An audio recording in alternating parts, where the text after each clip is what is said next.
Hey guys,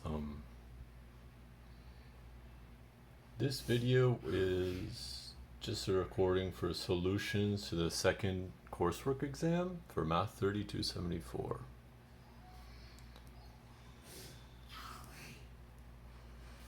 Okay. Let's start with question 1. Supposed to prove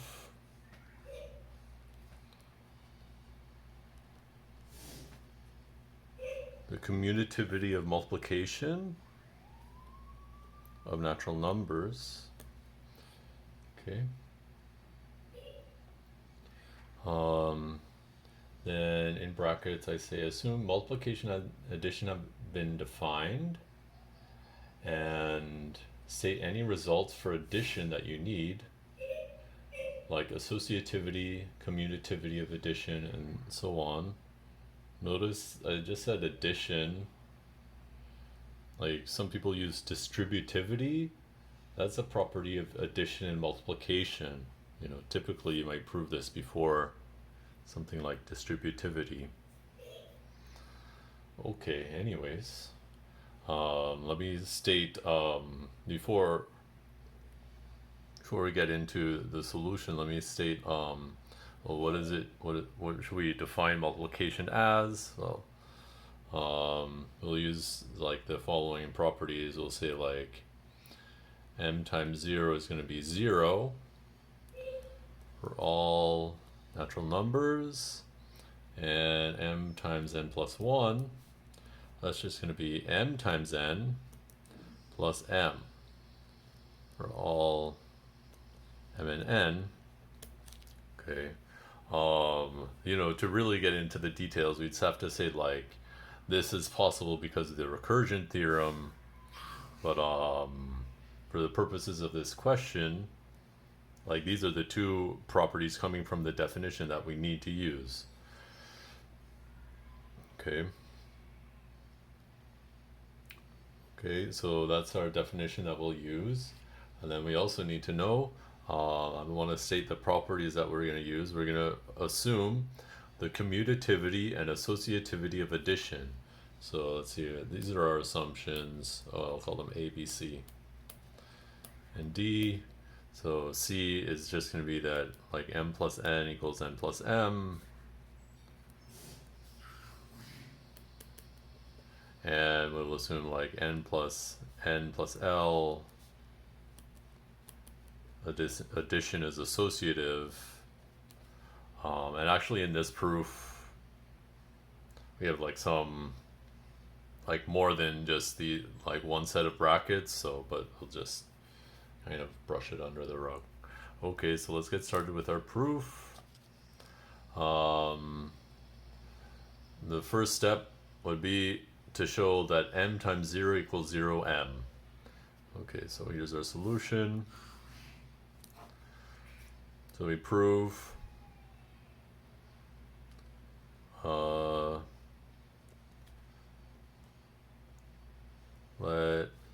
let's say R of m be the statement that m times 0 equals 0 times m equals 0. Okay, this is a statement that depends on the integer, on the natural number m. Okay, we're proved by induction. Okay, we're going to prove Rm for all m by induction. Okay, that means we need to do the base case and so on. Okay, notice this is just like a special case of the law we're trying to prove. We're trying to show that mn equals nm, and we're just doing it when n equals 0. So this is like, this entire induction is like the base case for the whole question. Anyways, okay, so we look at R of 0. 0 times 0 is 0 times 0. That is just automatic. You know, these two things are the same. Okay, nothing to even say with that, right? 0 times 0 is the same as 0 times 0. That's fine. Okay. Now we'll assume R of m for some m and we need to show r of m plus 1. That is, we assume that m times 0 equals 0 times m equals 0. Oh yeah, this is 0 by definition by a, because anything times 0 is just defined to be 0. Okay. Anyways. Okay, so now we assume this. So we consider, first of all, m plus 1 times 0. That's 0 by definition. Well, I call it part A. Okay, on the other side, that's the non-trivial part. We have 0 times m plus 1. Well, now my rule says that something times, like, something plus 1 is just multiply the two and then add the first thing. So this is just 0 times m plus 0 times 1, by definition, a multiplication. Okay, now 0 times m, by our inductive hypothesis, 0m is just m times 0. Okay.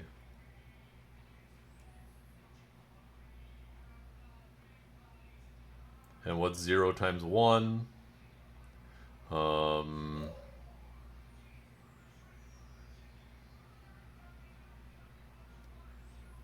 Well, that should be considered separately, I guess. So anyways, we get n plus 0, n times 0 plus 0 times 1, which is 0 plus 0 times 1. Okay.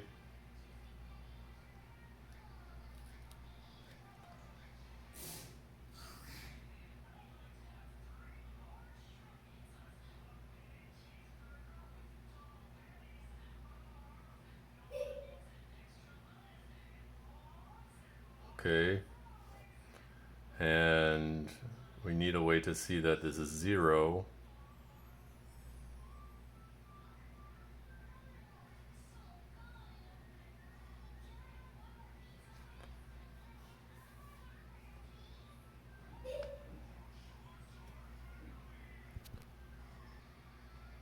Okay. Through the magic of pausing the video, you know, this is just like kind of not too bad, but you know, 0 times 1, the definition of multiplication says that 0 times 1 should just be 0 times 0 plus 0. That's the definition A, with m equals 0 and n equals 0. Okay, and now 0 times 0 is 0, 0 and 0. Add them all up, you get 0 by, you should say like the properties of 0 and addition. Is that like 0 plus m equals m for all m, you know? Okay. So this shows, we've now shown that m plus 1 equals, m plus 1 times 0 equals 0 as well. Okay, so now we've shown that r of m plus 1 holds. So by induction, you conclude that r of m holds for all m. In other words, m times 0 equals 0 times m equals 0 for all m. Okay. Now we really start our kind of like the rest of the induction, right? So now P of n is going to be the statement that mn equals nm for all m. Okay, so this statement, this depends on what n is. And when n equals 0, this is what we just proved. Okay, so we're going to prove P of n for for all n by induction. Luckily, P of 0, that's what we just did.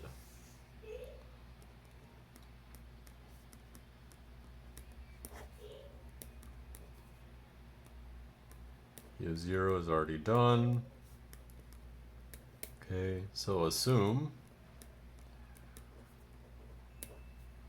P of n for some natural number n. Okay. And our goal is to show that P of n plus 1. So let's write down our goal. We want to prove that m times n plus 1 equals n plus 1 times m for all m. Okay. Let's write what we are assuming. We're assuming that mn equals nm for all m. Okay. And now we're going to show this statement for all m. We're going to do that by induction. So we need another letter, let's say Q. Q of m is going to be the statement that m times n plus 1 equals n plus 1 times m. Okay, now this has no quantifiers because n is now kind of fixed and m depends on the, like m is this variable. Okay, so we're going to prove Q of m by induction. And this is an induction inside we're already in one level of induction. We're going into a second level of induction. I mean, you can have as many levels as you want if that is useful, but here 2 is what is useful for us.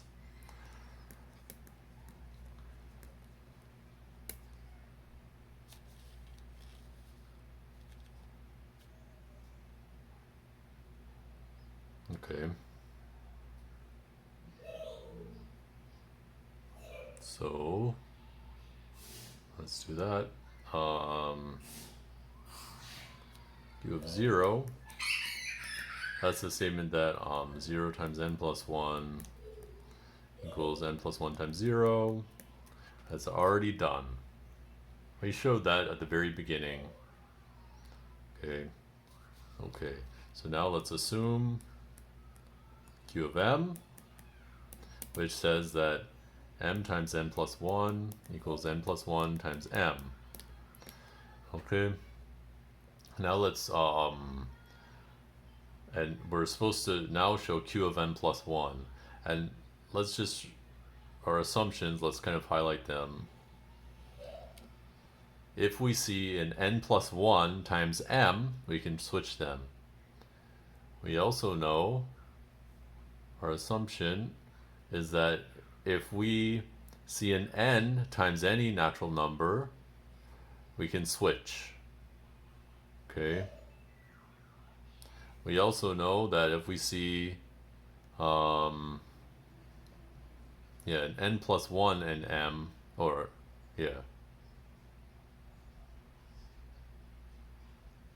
right, yeah. So if we have this, and we also have commutativity of addition, and we have associativity, which will come into play. Okay. So let me write down these assumptions on their own at the top of the page before I start the next part.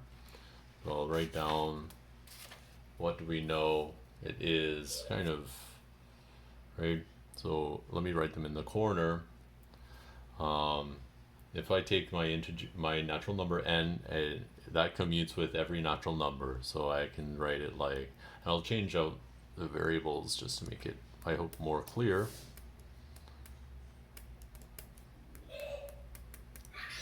Here's one assumption that we have, and we're also allowed to assume this. These are our assumptions, as well as commutativity and associativity and things like that. Okay, so if I ever see an n times something, I can switch that n. And if I ever see m and n plus 1, I can switch them. Okay, so now consider n plus 1 times m plus 1. Okay, and our goal is to switch these. Okay, and we can apply the definition of multiplication. Well, you know, this times something plus 1 is just this times m plus this again.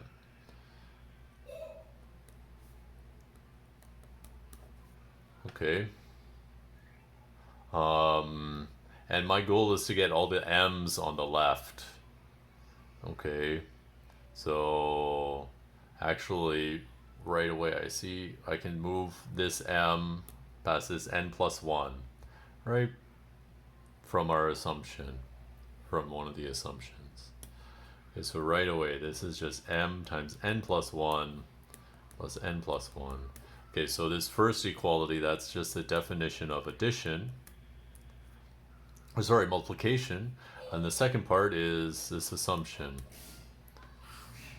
Okay, which comes from the induction, trying to prove Q of m by induction. This is the statement Q of m. I guess I can put that. We assume Q of m.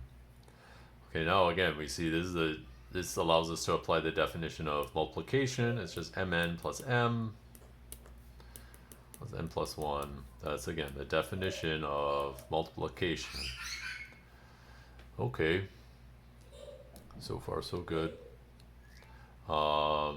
We have all our m's on the left. Now what we want to do is, like, we see we're adding up 4 things. I just want to switch these 2 around. You can actually do it like in several steps using associativity and commutativity. I'm just going to rewrite it. I'm going to skip all those steps. You can rewrite it like this using commutativity and associativity. Okay, now all of my m's kind of are in where I want them to be. I want this to be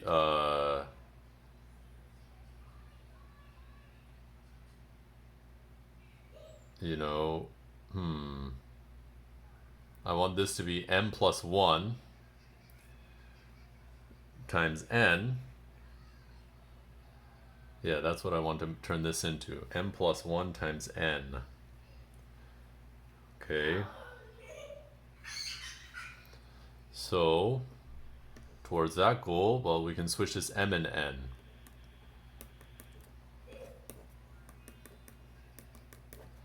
Okay, that's by this first property, otherwise known as P of n. Now the definition of addition says this is just n times m plus 1.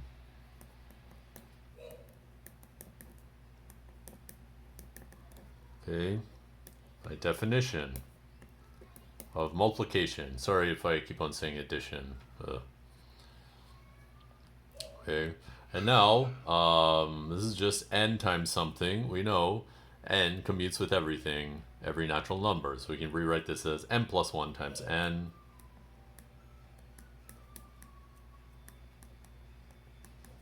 That's by P of n again. That's our outer level of induction, if you remember. And now, again, we use the definition of addition.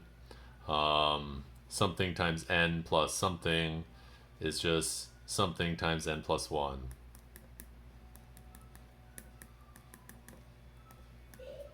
Again, my definition of multiplication. Okay, and now I go back up to the top. I mean, this has happened before where I'm sure maybe it's happened to you. You end up with the same thing. No, you want them to be switched. Okay, yes, we have successfully switched the n plus 1 with the m plus 1. So this proving Q of m plus 1. Now by induction, Q of m holds for all m. So that means Q of m was the statement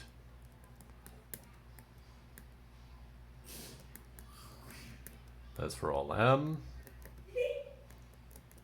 By induction, well, that just proves p of n plus 1. Okay, now by induction, p of n holds for all n. And that just means nm equals mn for all m and n.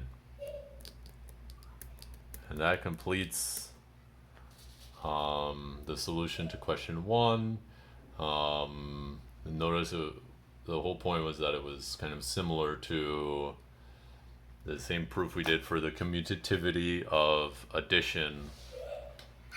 And it was a little bit tricky, but it's possible to do if you just kind of are patient and keep track of all the different variables running around. Of course, it is kind of boring, but oh well.